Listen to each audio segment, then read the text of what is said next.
Four college students from a university in Utah vanished during what was supposed to be a routine volunteer trip. Their disappearance left even experienced investigators puzzled. For 4 long months, no clues surfaced until a harbor clerk stumbled upon something chilling inside a shipping container, turning the entire investigation on its head. It was just after 5:30 a.m. in Cedar City, Utah. Marion Hartley's small-town diner was still dark, not yet open to the public. Inside, beneath flickering fluorescent lights, 4 women sat quietly around a table covered in coffee-stained maps, shipping schedules, and faded aerial photos. Marion ran her shaking fingers through her blonde hair, just like her daughter Olivia used to do when she was nervous. The sleepless nights were etched into the lines under her eyes. Across from her, Elena Cruz had traded her usual neat look for a messy ponytail and a wrinkled blouse.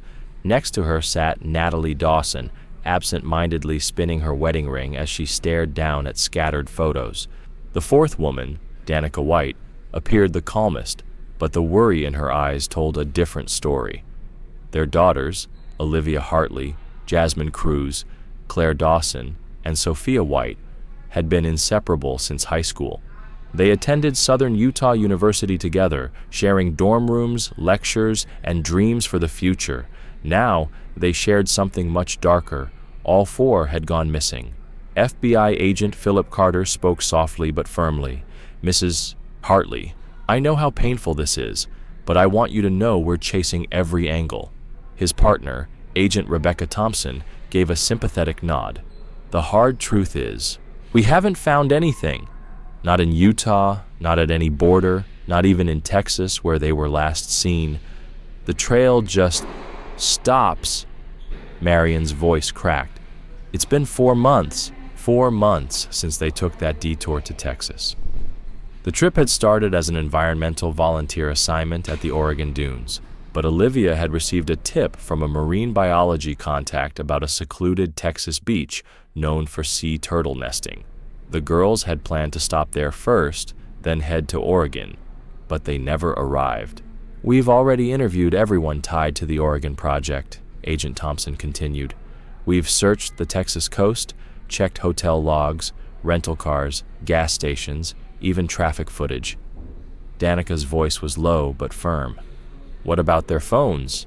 "They all stopped transmitting within an hour of each other, May 24th, Agent Carter said. "The last signal came from near Corpus Christi, and then nothing."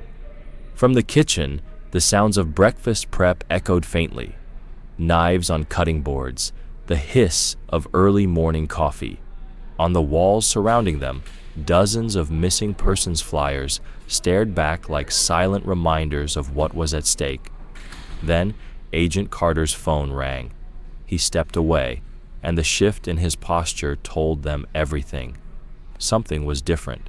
When he returned, his voice was measured but urgent.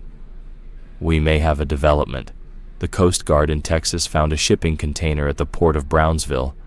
Inside were personal items, suitcases, backpacks, things that matched the descriptions from our reports." "A pink suitcase?" Elena asked quickly, her voice sharp with hope.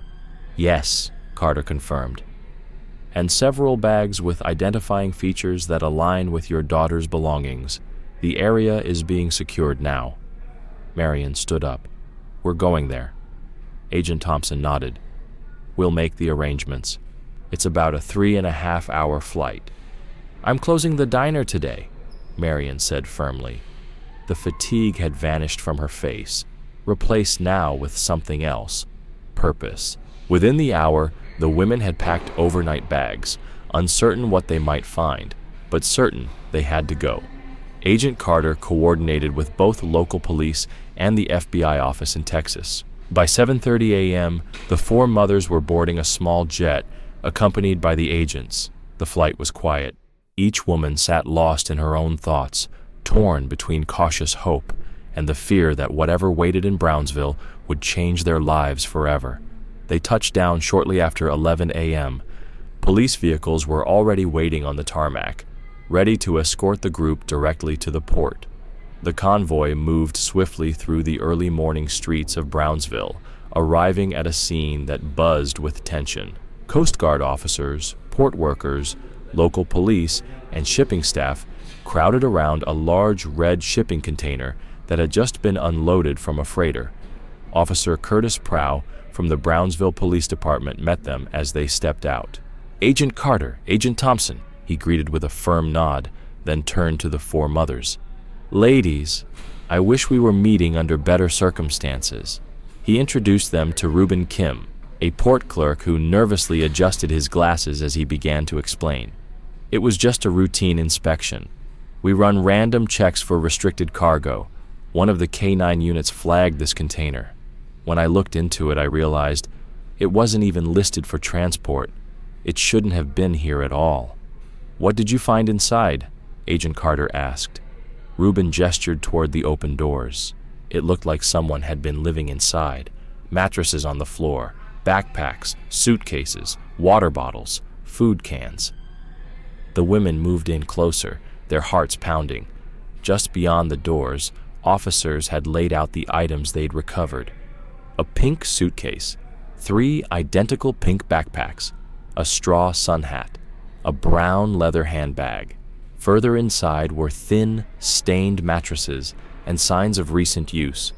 Officer Prow turned gently to Marion. "Miss Hartley, can you confirm if any of these belong to your daughter?" Marion stepped forward slowly, hand trembling as she reached for the pink suitcase. "This is Olivia's," she said, her voice quiet. "I gave it to her for graduation. The scratches on the side, she got them when we visited my sister in Denver." Elena moved next. "That's Jasmine's hat," she said, pointing. "And this backpack, see the dolphin charm on the zipper? I gave it to her for her birthday." Each mother identified something. The backpacks had been a group gift the girls bought together, each decorated with personal touches, small pins, keychains, charms. The deeper they looked into the container, the more chilling it felt. Natalie glanced at the mattresses. How long were they here?" A forensic expert nearby responded. "Judging by the wear, these weren't new. They've definitely been used for more than 4 months, possibly even before your daughters arrived." Agent Carter's voice grew tense. Whoever kept them here left in a hurry, most likely spooked by the inspection. They left everything behind, probably thinking they could return later and bring the girls back. "Have you checked security footage?" Agent Thompson asked. "We did," Officer Prow said, shaking his head. "No sign of them. Whoever's responsible probably knew when inspections happen and where the cameras are placed. We think they moved the girls overnight." Reuben added, "That container was headed to Puerto Progreso, Mexico. We've already notified authorities across the border." Marion stood at the container's edge, staring into the dim interior, trying to imagine her daughter trapped inside. "How many more containers like this are there?" Agent Carter looked to Officer Prow. "That's what we're going to find out. Start questioning every port worker and the freighter's crew. Someone had to see something." Prow nodded. "We've already begun gathering statements." As the forensic team moved in with gloves and evidence kits, the 4 mothers lingered a moment longer, eyes fixed on the belongings. It felt like turning their backs on their daughters all over again, but they knew that walking away now was the only way to get closer to the truth. At the harbor's main office, the women were brought into a conference room filled with port maps and emergency protocols. Through the large window, they could see container ships still being loaded and unloaded, massive cranes moving like slow mechanical giants. Officer Prow handed them forms. "Standard procedure," he said. "We'll need formal statements and consent to collect DNA, so we can match it against what we found." They sat shoulder to shoulder at the long table, filling in details they'd repeated 100 times before. Dates, phone calls, last sightings. The repetition didn't make it easier. "How long will the testing take?" Elena asked, rubbing her sore hand. "We're rushing everything," Agent Carter replied. "DNA might take a couple of days, but fingerprints should be quicker. We also have teams contacting Mexican authorities and Border Patrol near Puerto Progreso." Once the paperwork was complete, the mothers were taken to a waiting room down the hall. Like every other space in this search, it was sterile, colorless, and carried the heavy silence of places where people brace for bad news. Marion stood by the window, watching cranes swing enormous containers through the air like toys. Somewhere out there, she hoped, her daughter was still waiting to be found. Somewhere beyond all that machinery, beneath the cranes and cargo and endless movement, Marion couldn't shake the thought that her daughter might have been held in one of those very containers for months. As she scanned the port's activity, her gaze caught on a man in a navy blue polo shirt talking with a port worker. Something about his body language made her freeze. "Elena," she said quietly, eyes still locked on the man, "does that guy look familiar to you?" Elena joined her at the window. Natalie and Danica followed. "I'm not sure," Elena said, squinting, "but he does look familiar." Suddenly, Natalie reached into her purse. "Wait," she said, pulling out a business card. "I think I know who that is." She handed it to Marion. "Brady Coburn, Chief Executive Officer, Future Path Volunteers." Marion read the name and tagline printed beneath it. "Changing lives through compassionate action." "That's it," Elena said, her eyes lighting with recognition. They organized that cultural exchange and humanitarian program. They also arranged the Oregon trip for the girls' class. "And Olivia's marine research contact," Marion added sharply. "That was through Future Path. They're the ones who told her about the beach in Texas." The mothers looked at each other, suspicion flickering between them. "I'm sure the FBI already interviewed the organization," Danica said. "But if Brady Coburn's here, they might want to talk to him again." Marion glanced back at the conference room, where the agents were still busy reviewing documents with Officer Prow. "They're tied up right now. Maybe we should go say hello ourselves, see if he remembers us." "I'll come with you," Natalie said. "Elena, Danica, tell the agents where we've gone if they ask." The two women crossed the concrete lot, heading toward Coburn, who was still mid-conversation with the port worker. "Mr. Coburn?" Marion called out. He turned, startled, then quickly offered a polite smile. "Yes, can I help you?" "I'm Marion Hartley. This is Natalie Dawson. We met at Southern Utah University last semester during the volunteer fair." Coburn paused, scanning their faces before nodding. "Ah, yes, Cedar City. I remember now." The port worker he'd been speaking with gave a short nod and walked off, clipboard in hand. "What brings you to Brownsville?" Marion asked, trying to sound casual, despite the unease creeping into her voice. Coburn motioned vaguely toward a nearby stack of containers. "Organizing a shipment for disaster relief, medical supplies and food. We're sending it to communities hit by the hurricane in Central America." Natalie's tone was polite, but cautious. "That's a bit of a coincidence. We didn't expect to see anyone from Utah here." "And you?"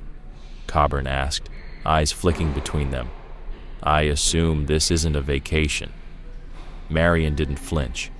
"Actually, authorities just found some of the girls' belongings here, in a container." Coburn's expression tightened. "Here? The missing students? That's awful. I remember. Back then, the FBI talked to all of us at Future Path since we helped with the Oregon trip. It's a terrible situation." "They're treating it as a criminal case now," Natalie added, watching him closely. "They found mattresses, personal items.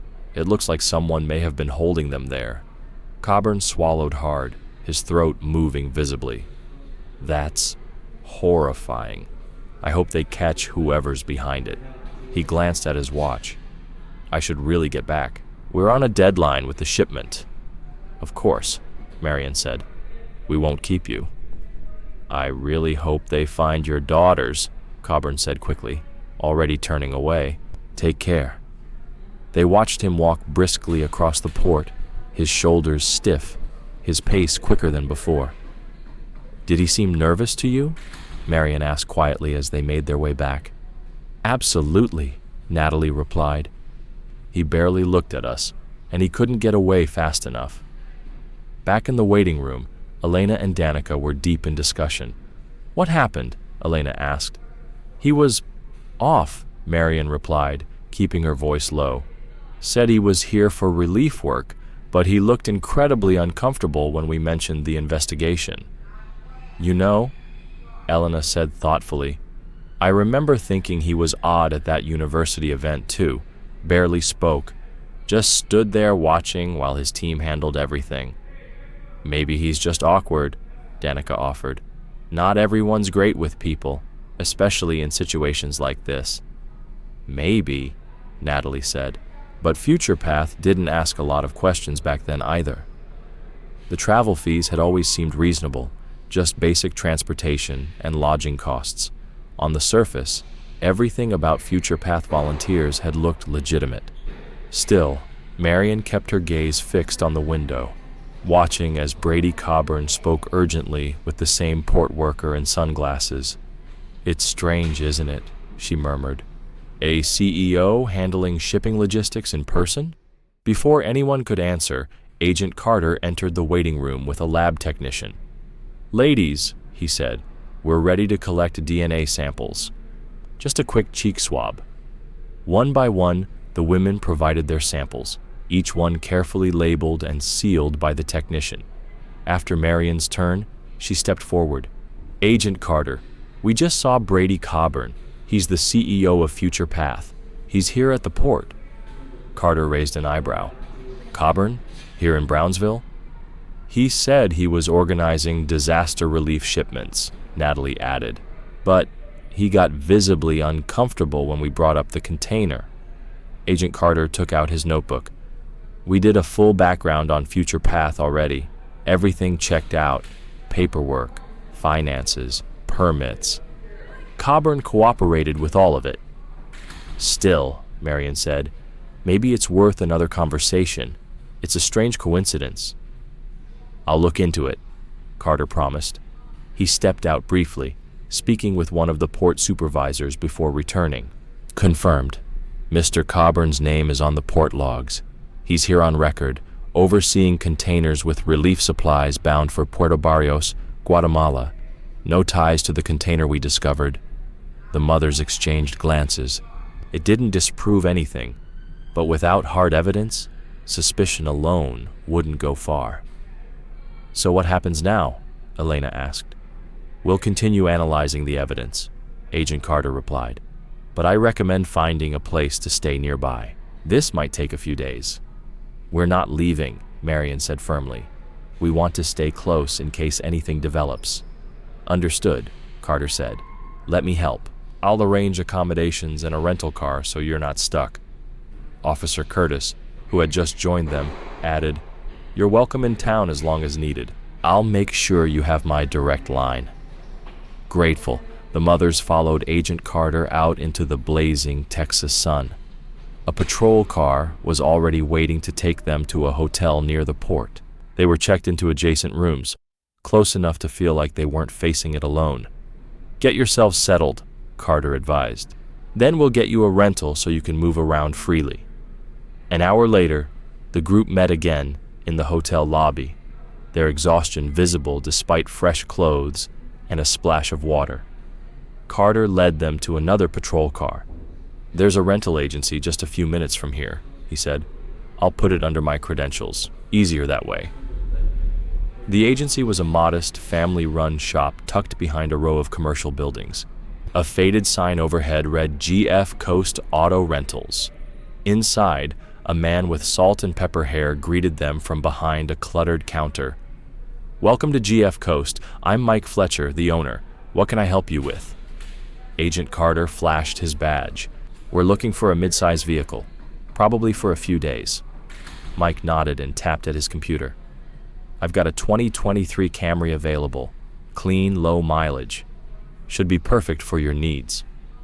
While Mike processed the paperwork, Carter led the group out to inspect the vehicle. The car was spotless, under 15,000 miles, freshly cleaned. "This'll work," Carter said, signing the agreement. Back inside, Mike asked for a card for the deposit. "Just try to return it clean and with a full tank." he added with a smile. We're small, so detailing costs hit us hard. We'll take good care of it, Marion assured him.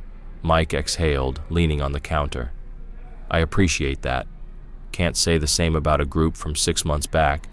Brought one of my SUVs back in terrible shape.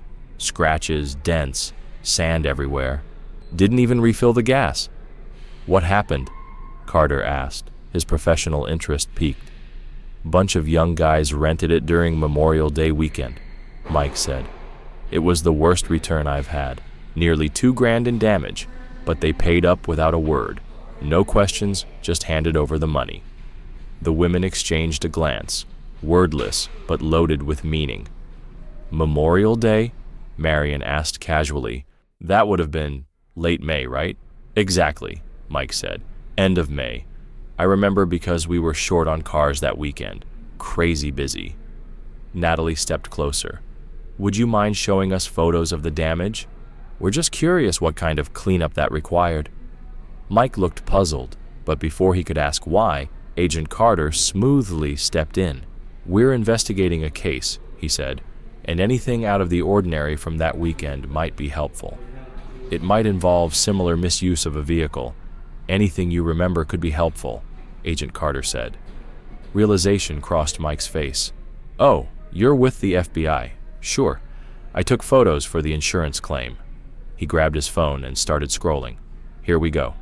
He handed it to Agent Carter, who scanned the images before passing the phone to the mothers. The photos showed an SUV with scratched paint and visible dents, but it was the interior that made their stomachs tighten. Sand covering the seats, fast food wrappers everywhere, and beneath one of the seats, something else. Can you zoom in on that? Elena asked, leaning closer. Mike took the phone back and enlarged the photo. The mothers leaned in together. Among the debris was the unmistakable packaging of male contraceptives, half hidden beneath the back seat. Do you remember who rented this vehicle? Agent Carter asked, his tone casual, but his expression sharp with focus. Mike turned to his computer. Give me a second. After a pause, he nodded. Here it is, rented by a Danny Rowe Russo. 5 days, starting May 23rd. Didn't return it until the 30th. Got hit with a late fee, too. Agent Carter scribbled the name in his notebook.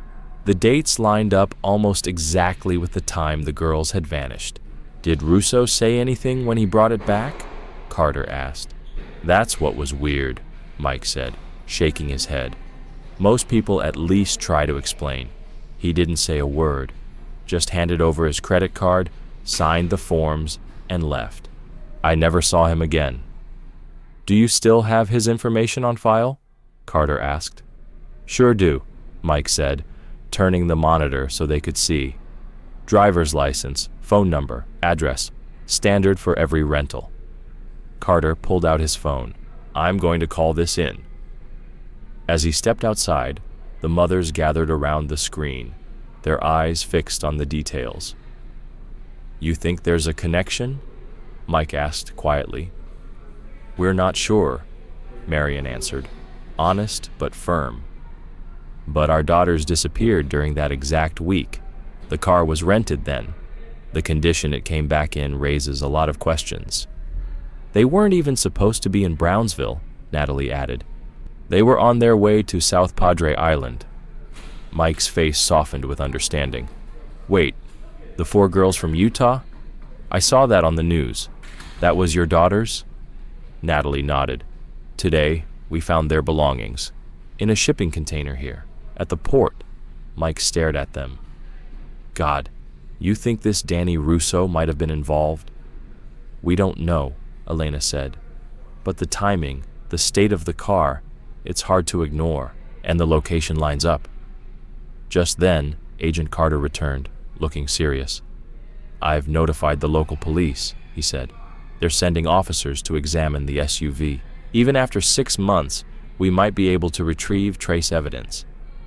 It's been cleaned and repainted since then, Mike warned. Used by plenty of people since.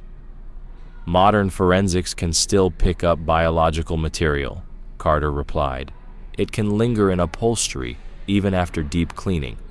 Mike nodded and went to the printer. Here's the full rental file on Russo. Hope it helps. Carter folded the paper and tucked it into his coat. You've been incredibly helpful, Mr. Fletcher. As the group began to leave, Mike called after them. If I'd known back then, I would have said something. You couldn't have known, Danica reassured him gently. But you're helping now. That matters. Outside, as they reached their rental car, Marion finally exhaled. What now? Carter checked his watch. It's getting late. You should rest for now. I'll stay behind and help the forensic team examine the SUV. We'll contact you as soon as we find anything. And tomorrow? Natalie asked. We'll search the coastline again, Carter confirmed. Now that we have this new lead, we can narrow our focus. The beach isn't far from here. The mothers agreed, understanding the need to regroup. Marion took the wheel of the rental car, and they returned to the hotel. It was nearly 3 p.m. when Marion lay in her room, staring at the ceiling. She was too exhausted to think, but too restless to sleep. Through the wall, she could hear muffled voices, Elena and Danica talking in the next room. Natalie sat nearby, scrolling through her phone, also quiet. I can't just sit here, Marion said suddenly, sitting up. Natalie looked over. What do you mean? The girls came to Texas because of a beach, a nesting site for sea turtles. Olivia's contact at Future Path told her about it, remember? Marion slipped on her shoes. What if we go see it ourselves? Look around, maybe something stands out. We should wait for Agent Carter, Natalie replied cautiously. He said we'd search tomorrow. Tomorrow could be too late, Marion said, her voice resolute. If there's even a chance that Brady Coburn or this Danny Russo guy were involved, I want to understand what they saw, where our girls might have been. Natalie paused, considering. It's probably a long shot, but okay, let's ask the others. They walked to the adjoining room and knocked, finding Elena and Danica seated at a small table, going over notes. Over a local map they'd picked up from the hotel lobby, Elena looked up. We were just trying to decide where to grab dinner. The receptionist recommended a seafood place down the road. Actually, Marion began, glancing at Natalie, we were thinking of checking out one of the nearby beaches, the kind our girls might have visited for the sea turtle research. Danica frowned. But they weren't supposed to be anywhere near Brownsville. According to what Sophia told me, they were headed for South Padre Island. I know, Marion admitted, but we're here now, and maybe there's a similar spot along this stretch of coast. I just need to do something. I can't sit in this room waiting. Elena and Danica exchanged a look. Marion's restlessness was familiar by now, an ache none of them could soothe. I get it, Elena said gently, but we're all drained, and Agent Carter did ask us to rest. Then stay, Natalie said softly. We'll just take a quick drive. Walk the shoreline for a bit. We'll be back before dinner. After some discussion, they agreed. Elena and Danica would stay to recharge and pick up essentials at a nearby shop. Marion and Natalie would check out the beach, briefly. In the parking lot, Marion took the wheel while Natalie pulled up directions. Boca Chica Beach, she said after a moment's search. It's only about 20 minutes from here. The drive took them south of the city, past quieter roads and stretches of dry brush. Dunes rose in the distance, and the sound of crashing waves began to grow louder. They arrived at a nearly empty lot, stepped out, and climbed the low dunes toward the shore. The Gulf of Mexico stretched before them, gray-blue and endless. The beach wasn't picture-perfect like the ones on brochures, but it had a raw, rugged beauty, untouched and wild. Near the entrance, a weather-worn wooden sign read, Sea Turtle Nesting Season, April-September. Please report sightings. Marion stopped, eyeing it carefully. Do you think this might be the place Olivia's contact told her about? Natalie shook her head. I don't think so. Claire showed me their plans before they left. It definitely said South Padre, not Boca Chica. You're probably right, Marion said quietly, remembering Olivia's itinerary. But maybe the nesting zones stretch along the whole coast. They walked slowly along the beach, the late afternoon sun warm on their backs. About 15 minutes in, something caught their attention, a stretch of sand that looked far cleaner than the rest. A group of people moved in organized fashion, some in casual wear, others in turquoise t-shirts bearing a non-profit logo. As they approached, a young woman in one of the shirts walked up, holding a trash grabber. "Hi there, I'm Ella," she said with a bright smile. "Are you here to help out with the cleanup?" "No, just taking a walk," Marion replied, smiling back. "But it's great to see what you're doing here." "We're with Coastal Keepers," Ela explained. "We hold weekly cleanups to protect the sea turtles and local wildlife from beach pollution. Totally open to the public. No sign-ups or pressure. Join us if you like." "That's kind of you," Natalie said. "But we're just visiting today." A young man with sandy hair and a relaxed expression wandered over. "New volunteers?" he asked with hope. "Just visitors," Ella corrected with a laugh. "Darren's one of our regulars." Darren nodded. "Nice to meet you," he said, shifting his trash pick awkwardly between hands. There was something disarming about the scene, just simple, normal people doing good work, which made Marion feel safe enough to open up. "We're actually here because of a police investigation," she said gently.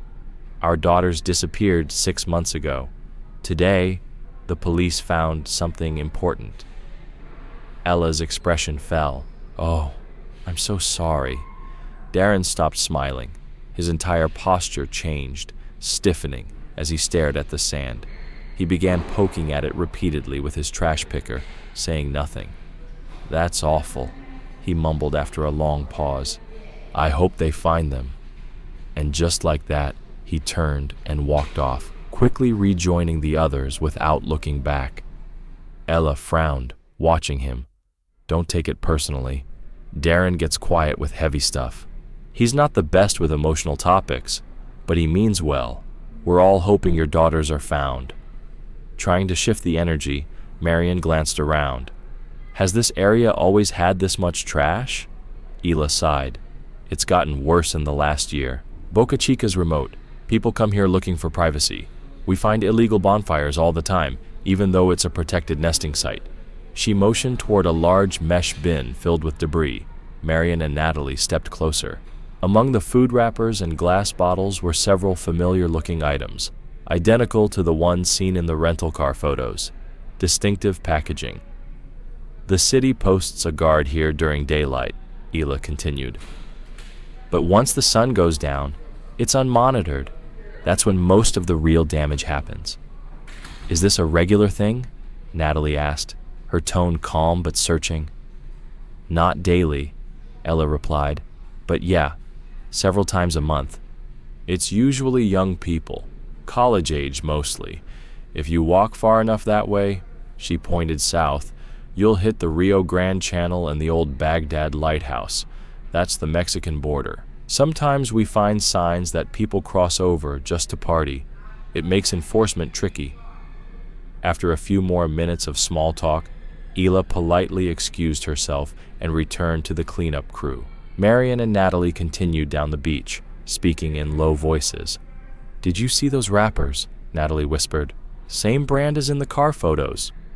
"You think the girls were brought here for a party?" Marion asked, but the question hung in the air, unanswered. The idea was too unsettling to say out loud. After a long silence, Natalie finally spoke. "I think we're starting to reach. Our brains are just overloaded. Not everything has to be connected." Marion nodded, but her expression didn't ease. They walked in silence for another hour, scanning the dunes and horizon. But aside from sand and wind, there was nothing. Then Marion spotted him, Darren. He had walked away from the group and was now standing alone, phone pressed to his ear. The breeze carried his voice across the beach, fragments barely audible over the waves. "No chase site, no party, no—" He paused. "I checked. It's clean. Yes, keep clean." When he ended the call, Darren slid on a pair of black sunglasses. Something about his profile in that moment froze Marion in place. "Natalie," she whispered. "Doesn't he look like that port worker Brady was speaking to this morning, the one with the sunglasses?" Natalie squinted toward him. "I don't think so. You were face to face with that guy earlier. You didn't say anything then." "I know, but now, the way he stands, those glasses, it just feels familiar." "Marion, you know men in sunglasses tend to look alike, right?" Still, the doubt lingered. Darren had already disappeared by the time they walked past the now dispersing cleanup group. More questions, no answers. They headed back to the hotel in silence, the potential link between the beach, the rental car, and that mysterious call weighing heavily on their minds. By the time they reached the hotel, the late afternoon sun was casting long shadows across the parking lot. Elena and Danica were waiting in the lobby with shopping bags at their feet. "We were starting to worry," Elena said, checking her watch. "It's nearly sunset." "Sorry," Marion replied. "We lost track of time." The four women headed to Marion and Natalie's room, where they laid out a simple dinner: sandwiches, fruit, and bottled water spread across the small table by the window. As they ate, Marion and Natalie shared what they'd seen at Boca Chica Beach, the volunteer group, the conversation with Hila, and the discarded wrappers matching those from the rental SUV. "The beach isn't touristy at all," Natalie explained. "It's remote, not the kind of place people stumble onto, which is probably why it attracts parties." Marion nodded. Ella said they find signs of illegal gatherings almost every week. Bonfires, trash, and yeah, those wrappers. Elena and Danica exchanged a look. "That's interesting," Elena said slowly, "because while you were gone, we heard something too. Something that might be related." Danica jumped in. "On our way back from the store, we saw two women, mid-20s maybe, in the lobby. They were talking with a couple of guys about some party tonight, something about a hidden gem beach." "A party?" Natalie asked, frowning. "We're not exactly in party territory." "That's not the point," Marion said, leaning forward. "What beach?" "I think they said Brazos Island Park," Danica answered. "I looked it up. It's basically the same coastline as Boca Chica, just further down." Marion looked at Natalie. "That's the area we walked through.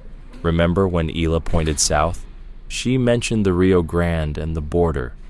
And that call Darren made," Natalie added, her eyes widening. "He said there was no party tonight, and something about keeping the site clean." The room fell silent, all four women trying to piece together the implications. "Hold on," Elena said cautiously. "Let's not get carried away. We still don't know if any of this is actually tied to the girls." "But the timing," Marion said quietly. "The wrappers at the beach matched the ones from Russo's car. That car was returned trashed, sand, wrappers, dents, right when our daughters vanished. And now, we've got a pattern of remote beach parties, just miles from the border. And a cleanup volunteer who suddenly clammed up and walked off after we told him why we were here," Natalie added. "And Brady Coburn, who just happened to be at the port today. It could all be coincidence," Danica said. "Maybe," Marion replied, "but something doesn't feel right, and I'm not ready to ignore it. Something's just off about both of them," Marion said quietly. "Maybe it's nothing, but I can't shake this feeling." Danica sighed, rubbing her temples. "Even if there is a connection, what are we supposed to do? We're not investigators. We can't just act on a hunch." Marion hesitated for a beat, then admitted, "If you're asking whether I'm thinking about going back to that beach tonight, I am." The room fell into silence. Only the soft hum of the hotel's air conditioner filled the space. "We should tell Agent Carter," Elena said, her voice steady. "Let him and the police handle it." "And by the time they mobilize?" Marion countered. Whoever's behind this could be gone. Again, we've been chasing silence for 4 months, and today's the first day something actually happened. They went back and forth for nearly an hour, balancing risks with instinct, safety with urgency. In the end, everyone returned to their rooms, but sleep didn't come easily. As the sun dipped below the horizon, Marion stood by her window, watching the Gulf's reflection slowly fade from orange to steel blue. Natalie sat on the bed, flipping through TV channels without really seeing them. Suddenly, Marion turned. "I'm going back." Natalie looked up, startled. "What?" "I'm going back to the beach, just to observe. From a distance. I won't get involved. I won't put myself in danger. I can't ignore this." Natalie hesitated, then sighed and stood. "I'm coming with you." "Are you sure?" Marion asked, surprised. "Absolutely not," Natalie said with a tired smile. "But I'm not letting you go alone." Marion crossed the room and hugged her. "Thank you." "We should let Elena and Danica know," Natalie said. "If they check on us and we're gone, they'll worry." When they knocked on the adjoining room, Elena and Danica were still awake, pacing. Despite earlier protests, they agreed. "If we're doing this," Elena said firmly, "we're doing it together." "4 sets of eyes are better than 2, Danica added. "And it's safer." They came up with a simple plan. Drive to the beach, observe from a distance, and leave immediately if anything seems suspicious. No confrontation, no interaction, just eyes and instincts. "If nothing happens by sunset, we head back," Marion promised. "This isn't about taking risks, it's about not missing an opportunity." As they gathered their things, each woman carried more than just a flashlight and phone. They carried months of unanswered questions and the fragile spark of hope that maybe, just maybe, tonight would bring clarity. They left the hotel just as the sky deepened into shades of indigo. By the time they arrived at Boca Chica Beach, the parking lot was nearly empty. Only a few motorcycles and a white van sat quietly near the entrance. "If there's a party, it hasn't started yet," Elena said, scanning the area. "Or we're early, or late," Danica muttered, checking the time. "Or maybe we misunderstood the conversation in the lobby." Marion peered across the lot. "Let's just walk to the beach, check things out. If it's quiet, we'll go back." They moved carefully over the dunes, the breeze carrying the sharp scent of salt water. The beach ahead was calm, almost haunting in the fading light. The stretch where the cleanup group had worked earlier was now deserted. No bonfires, no music, no signs of a gathering. "This feels like a waste of time," Elena said softly, glancing over her shoulder. "There's nothing here." They were just about to turn back when a figure appeared, approaching from the direction of the parking lot. A man, late 20s, clean cut, wearing dark jeans and a button-up shirt, walked with a stiff, measured pace. "Hello there," he called out. His voice was pleasant, but his eyes were cautious. "Are you here for the event?" The women exchanged a glance. "What event?" Natalie asked, keeping her tone casual. The man paused, squinting as if reassessing the situation. Then his shoulders eased slightly. "Oh, never mind," he said. "It's just a small get-together, a birthday bonfire. Nothing major." An awkward silence settled between them. "I'm Danny, by the way," he added. "Sorry, should have said that earlier." Marion felt her pulse skip.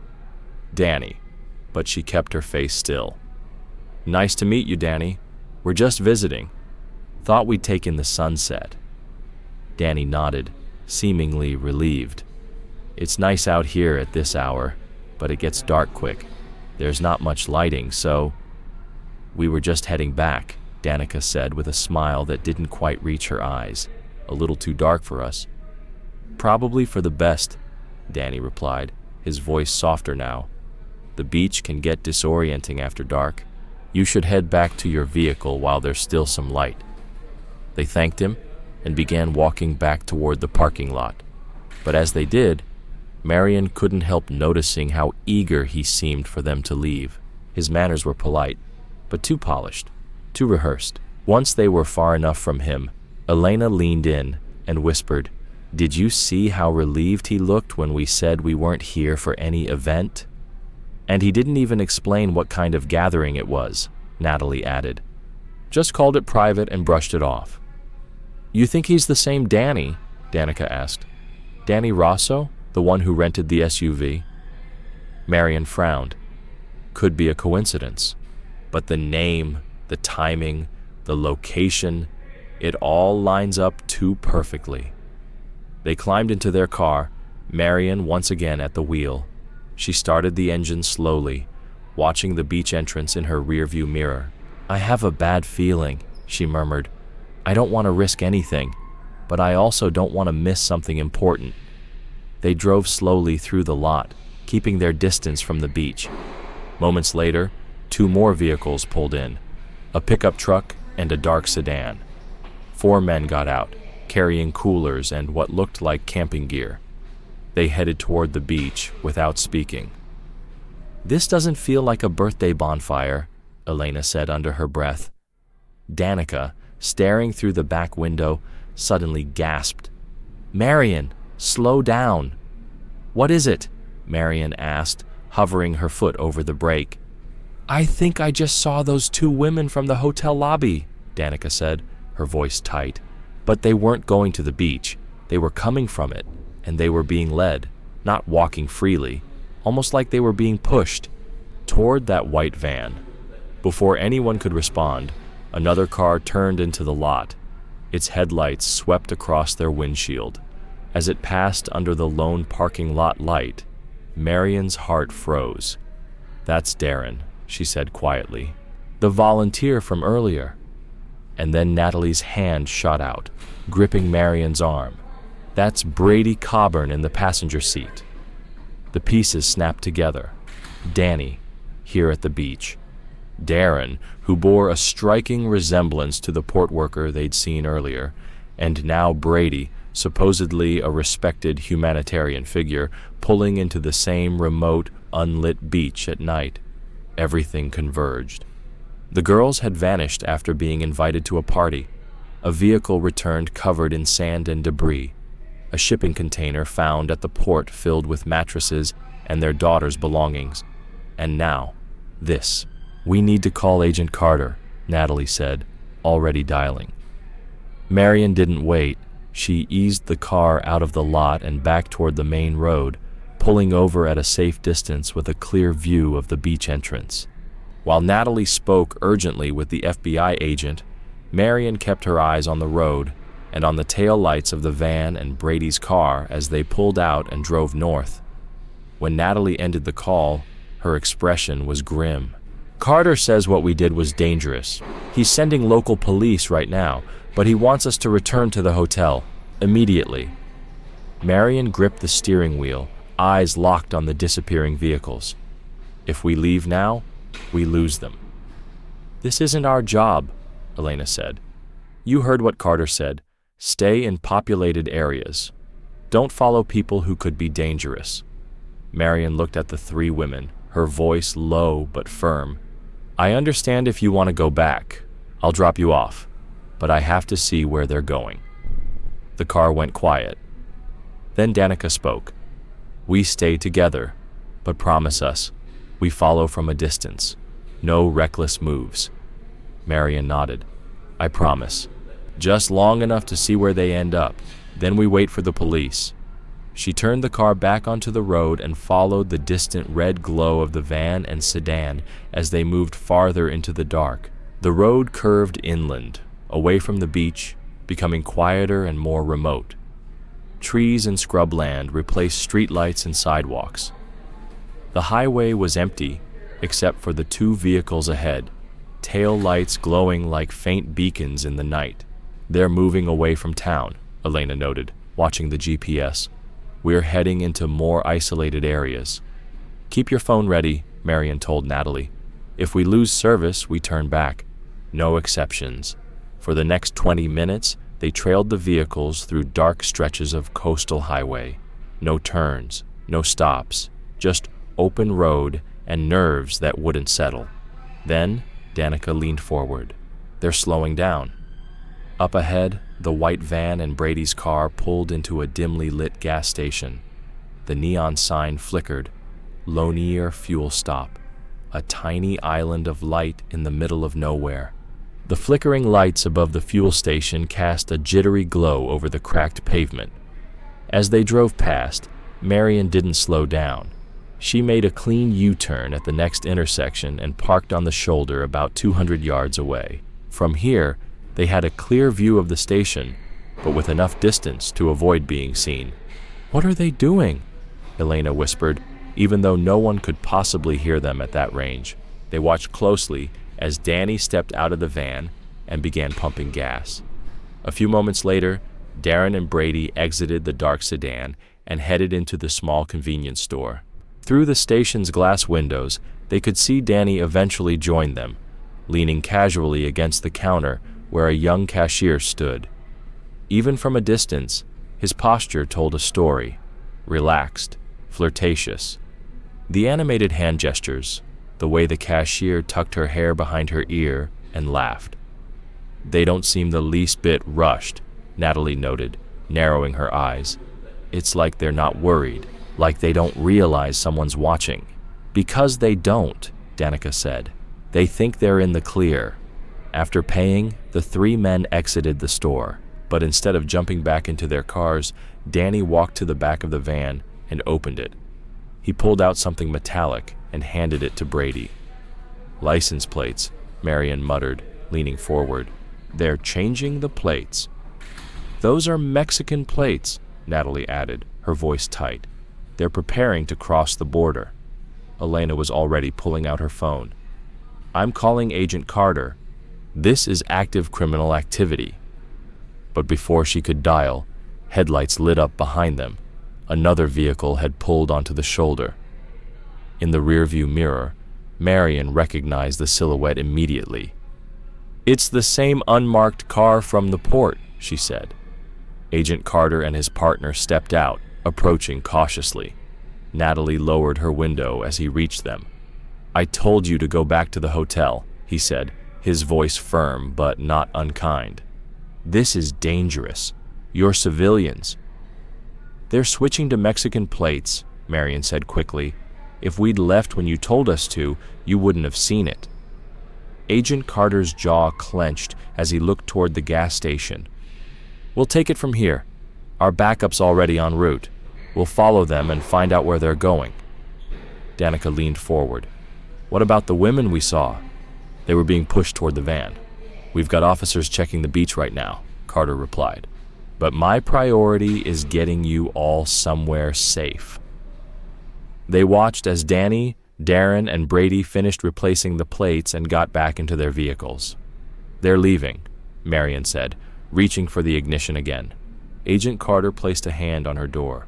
"No, you need to return to Brownsville now. That's not a suggestion. That's an order. This is an active operation. We can't risk you interfering or getting hurt." "But," Marion began. "No buts," he cut her off. "We've got this. Go back to the hotel and wait for my call." As he returned to his vehicle, the mothers sat in tense silence, watching the van and sedan pull out of the station and head north once more. Carter's car followed, keeping its distance with dimmed headlights. "What do we do now?" Elena asked. Marion gripped the wheel, eyes still fixed on the road. "He's right," she said softly. "This is dangerous, but we could make it worse," Natalie added. "We have to trust him." "I want to," Marion replied, "but I don't think I can turn back, not when we're this close." "I'm with you," Danica said. "I've waited 4 months. I need to see it through." "We could stay far behind Agent Carter's car," Elena offered. "Just far enough to see where they're going. No contact, no interference." Marion didn't say anything. She simply nodded and started the engine again. They pulled back onto the road, staying well behind the unmarked car. The night pressed in around them, heavy with tension. Each of them carried the weight of what they'd seen, and the possibility that, finally, they were closing in on the truth. As the road curved through more remote areas, the lights of the town fell away. Businesses turned into scrubland. Houses became warehouses. The road narrowed. "They're turning," Elena whispered suddenly, pointing up ahead. Sure enough, the van and sedan veered right, onto a dark, unmarked dirt road. Agent Carter's car didn't follow directly.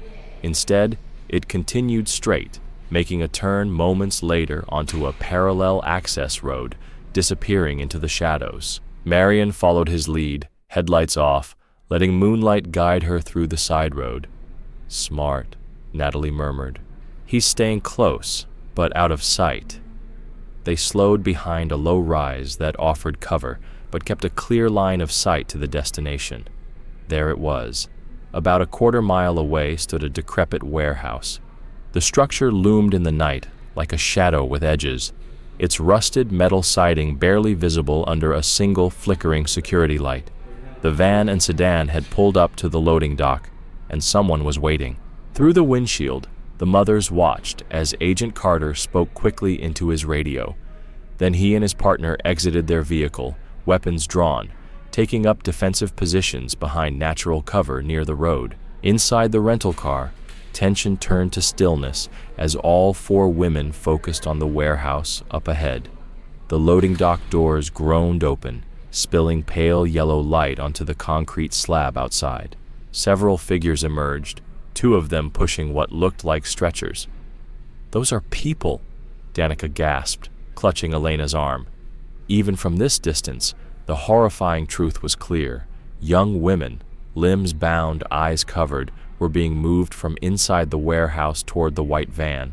The men escorting them moved with speed and precision, like they'd done this before. Marion's phone buzzed in her lap. It was Agent Carter. "We can see what's happening," she answered immediately. "They're moving people." "Backup is 3 minutes out," Carter responded, voice tight. "Listen carefully. I need you to stay exactly where you are.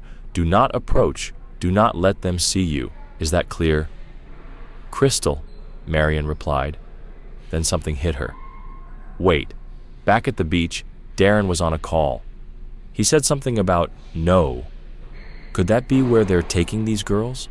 There was a pause on the line. No is a town across the border, Carter said sharply. If they reach it, getting the victims back becomes exponentially harder. In the background, Marion could hear him issuing orders. "We can't wait for backup. If they cross into no, we lose them." The call ended abruptly. Moments later, police vehicles emerged on the horizon, sirens off, lights flashing, led by Officer Curtis. 3 marked patrol cars and an unmarked SUV moved in fast. Then it happened. The raid exploded into action. Carter and his partner advanced from their concealed position as the police surrounded the warehouse, closing every possible escape route. "FBI! Police! Hands up!" The commands echoed across the still night. At the loading dock, chaos erupted. Brady and Darren froze, their hands rising instinctively, but Danny dove behind the van. Seconds later, a metallic flash. He'd drawn a weapon. "Gun!" an officer shouted. A single shot rang out. Then silence. Danny collapsed onto the concrete. More officers surged forward. The van was quickly surrounded.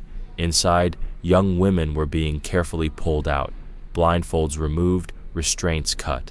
The mothers watched, hearts pounding, torn between horror and a flicker of hope. "We need to get closer," Marion said, starting the car.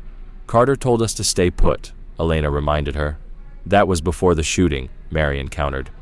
"It's secure now, and our daughters might be in there." She drove slowly toward the warehouse, stopping at the police perimeter. Officers flagged them down, instructing them to wait. Then, ambulances arrived, their lights washing over the dark lot in rhythmic red and blue. The mothers got out, quickly identifying themselves. A perimeter officer radioed in for confirmation, then waved them through. What they saw inside the warehouse chilled them, Beyond the loading area, the building had been crudely divided into cells. Medical personnel were already tending to over a dozen young women, most disoriented, barely responsive. In one corner, several children were being coaxed from a locked room. "Olivia!" Marion shouted, scanning the faces. "Mom!" A weak voice called out. The four women ran forward as officers led them to a group of girls sitting on metal chairs, huddled, pale, dazed. Olivia, Jasmine, Claire, Sophia. Their eyes were glassy, bodies fragile, movements slow, as if even staying upright took effort. "They're sedated," a paramedic said gently, as the mothers rushed in to embrace their daughters. "We need to get them to the hospital immediately." "What did they do to you?" Elena sobbed, holding Jasmine's face in both hands. Sophia tried to speak, but her words slurred and failed to form sentences. "We'll stabilize them," the medic assured, "but we have to move now." Agent Carter appeared at the warehouse entrance, holstering his weapon. "Go with your daughters," he told them. "Officer Curtis and I will meet you at the hospital once we finish securing the scene." As the girls were lifted onto stretchers and placed in ambulances, Marion looked back one last time. There, in the back seat of a patrol car, sat Brady Coburn, the man who once smiled at university events, who pitched humanitarian programs and international trips to eager students, now sat handcuffed, his head bowed, the truth finally exposed. The hospital waiting room felt like a different world. Clean, bright, secure. But for the mothers, the antiseptic smell and beige walls only made their anxiety sharper. They had found their daughters, but the story wasn't over yet. The hospital waiting room was still and sterile, too quiet for what the mothers had just lived through. They said it could take some time, Elena explained, pacing near the reception desk. "They're treating multiple patients and running toxicology screens to figure out what drugs are in their systems." Marion sat in a rigid vinyl chair, her eyes locked on the double doors to the emergency department. After 4 months of searching and one night of terrifying pursuit, this final stretch, the waiting, was almost too much to bear. "At least we found them," she whispered, more to herself than anyone else. "They're alive." The words hovered in the room like fragile glass. Alive, but at what cost? What had their daughters endured inside that warehouse, in that container, across those lost months? Shortly after midnight, Agent Carter and Officer Curtis arrived, their expressions professional but weighted. "I know this isn't ideal," Curtis began gently, "but we need to take your statements while the details are fresh. It's crucial for building the case." The mothers were led into a small conference room just off the waiting area. One by one, they recounted everything, finding the container, speaking with Brady Coburn, noticing the matching wrappers at the beach, following the suspicious vehicles. When it was Marion's turn, she added something quietly. "The girl from the cleanup crew, Ela, she seemed genuine. I don't think she had any idea who Darren really was." Curtis nodded, making a note. "We'll interview everyone involved with Coastal Keepers. It's possible he used real organizations as a front." When the statements were complete, Agent Carter finally laid it all out.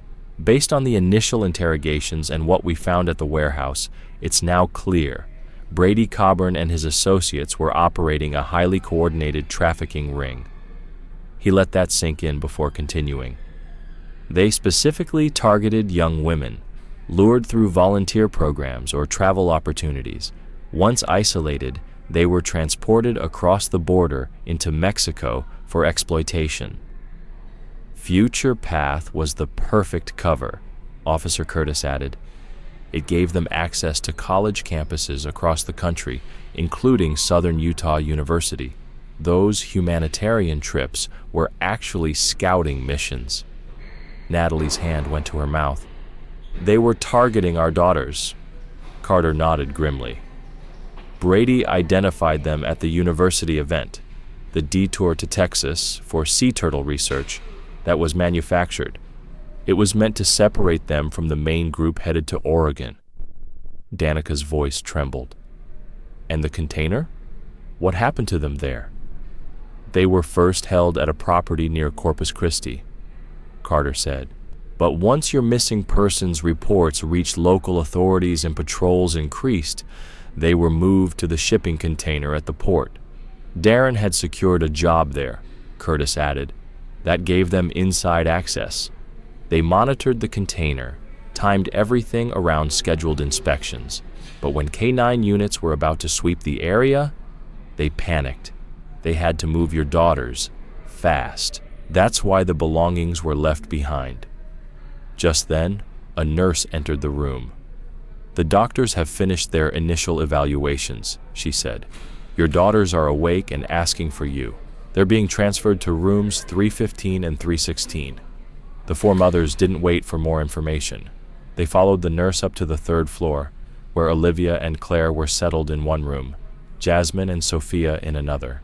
At the girls' request, hospital staff had provided wheelchairs so they could all gather together in a quiet lounge nearby, just the four of them and their mothers. The reunion was equal parts joy and heartbreak. The girls were thin, pale, their movements slow. Their eyes carried the weight of everything they couldn't yet say. And yet, when they saw their mothers, real smiles broke across their faces. Faint, but real. And for the first time in 4 months, something shifted. It wasn't just survival. It was the beginning of recovery. Once the girls were settled into their hospital beds, Officer Curtis entered quietly and asked with care if they felt ready to speak about what had happened. After a moment of silent glances between them, Olivia spoke first, her voice faint but resolute. We were in Port Aransas for the Turtle Conservation Project, she began. On our second day, we met some guys at a cafe. Seemed friendly. They invited us to a bonfire party at what they called a hidden gem beach, a beautiful place tourists didn't know about. Claire picked up the thread. But when we got there, it wasn't beautiful. It was remote, rough, no lights. But they'd set up a minibar, music, made it seem festive. They said it was a birthday celebration. We had just 1 or 2 drinks, Jasmine added, but I got dizzy almost immediately. It didn't feel right. I think they drugged us, Sophia's voice cracked. The next thing I remember, I woke up in the back of a truck. It was dark. We were moving. They were quiet for a moment, haunted. We were taken to a house first, Olivia continued. It was isolated. Brady was there. He told us we belonged to him now. Agent Carter gently reminded them they didn't have to go on, but Olivia shook her head. No, people need to hear what they did. She went on to describe the days that followed. Psychological manipulation, control, and cycles of abuse intended to break them. Eventually, they were moved into a shipping container. And as terrifying as that space was, Olivia said it felt like less danger, because the abuse had stopped, at least physically. Darren would bring us food and water, Claire explained, every few days, mostly cans. We never knew when he'd come, so we rationed. Sometimes we felt movement, Sophia added, like maybe we were on a ship, but we could never be sure. The interview continued gently, with pauses and breaks whenever emotions overwhelmed the room. Doctors entered periodically to check on them. The mothers were told their daughters were suffering from severe malnutrition and dehydration. Claire and Sophia had developed respiratory issues from the airless container. Olivia was being treated for an infection. Jasmine had developed a skin condition from the poor hygiene. They'll need time, the doctor told them softly. Time to heal. Physically, emotionally. But with the right support, they can heal. Trauma counselors were already being arranged. As midnight gave way to morning, the interviews concluded. Officer Curtis promised to return the next day, but emphasized, for now, the only priority was the girls' recovery. Left alone at last, the mothers pulled their chairs close, unwilling to leave even an inch between them and their daughters. Marion ran her fingers gently through Olivia's hair. "When I saw that red container this morning," she whispered, "it was like something inside me aligned. For the first time in months, I didn't feel lost." "We never stopped looking," Elena told Jasmine. "Not for a single day." "We know," Claire murmured. "Some nights, in the dark, I could feel you, all of you, searching. I don't know how, but it helped me keep going." Outside, the sky was beginning to lighten, a soft gray pushing back the blackness. Dawn. It was more than just a sunrise. It was the beginning of something new. The journey ahead would be long, lined with scars, both visible and unseen. But in that quiet hospital room, surrounded by unconditional love, 4 young women took their first steps back toward themselves. As Danica would later write in her journal, "Today marks both an ending and a beginning. The search is over, the healing begins. What carried us through those terrible months, love, resolve, faith, will carry us now. We found our daughters in a metal box at the edge of the sea, but the truth is, we never really lost them, not in the ways that matter most.